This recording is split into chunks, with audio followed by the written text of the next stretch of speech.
Humanity has encountered several environmental challenges throughout history. These include things like climate change, natural disaster, pollution, and deforestation. These difficulties have driven humanity to adapt and discover new methods to live sustainably on our planet. I wanted to investigate this further, so my investigative question is, how can humanity adapt through environmental hardships? For my overview, I'm first going to be connecting my investigative question to the stimulus material.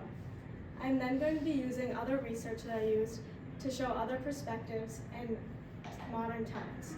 And I'm lastly going to be looking at the solutions and limitations to my question. First, looking at the connections between the stimulus material.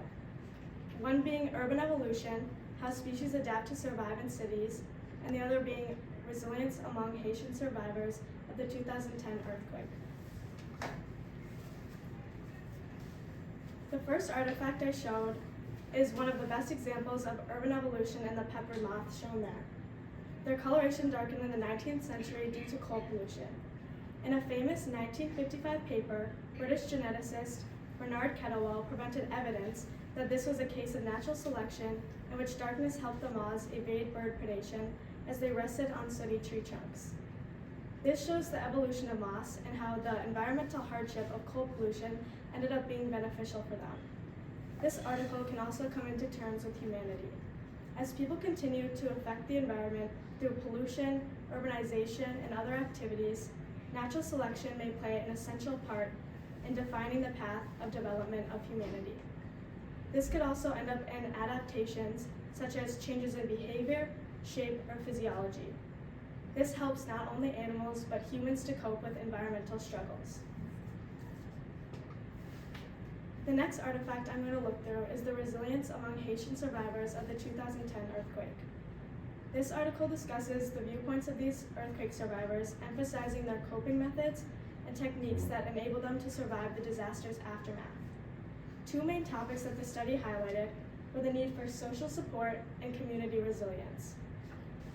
The survivors highlighted how they worked together to rebuild their homes and towns and how they leaned on their family, friends, and neighbors. This was for both emotional and physical support.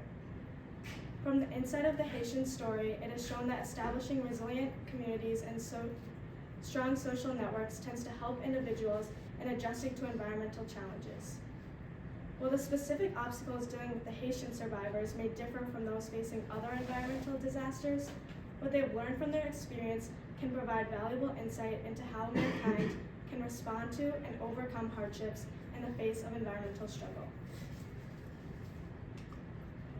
Some other perspectives I read about were in an article about humans adapting to natural forces in history. The Indus Valley Civilization was one of these.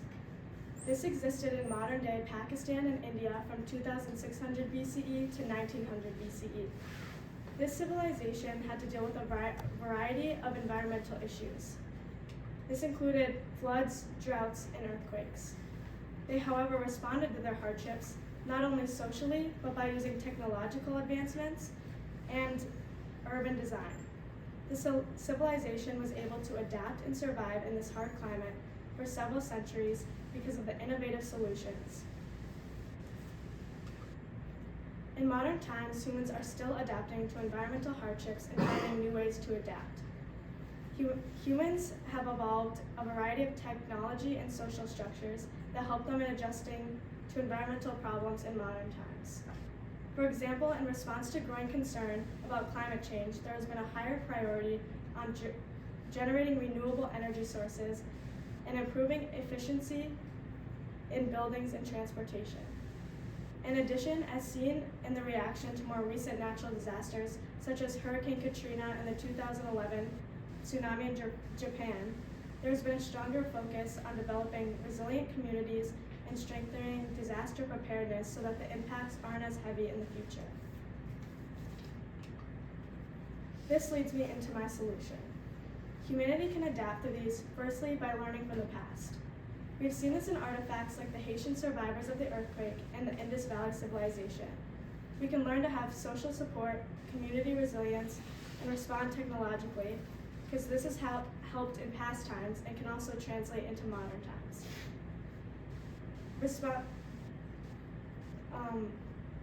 My second solution is taking preventative measures. This has been seen in more recent advances where communities have created seawalls, barriers, and pumps in response to increasing sea levels and flooding. This is to protect themselves from their houses and consequences of climate change.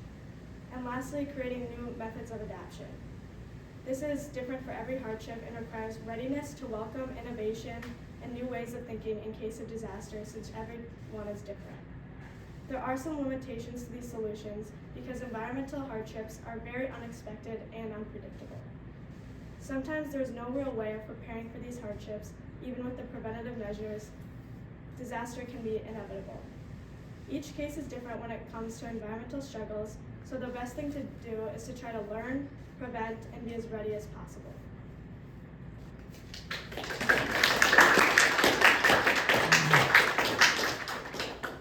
Thank you.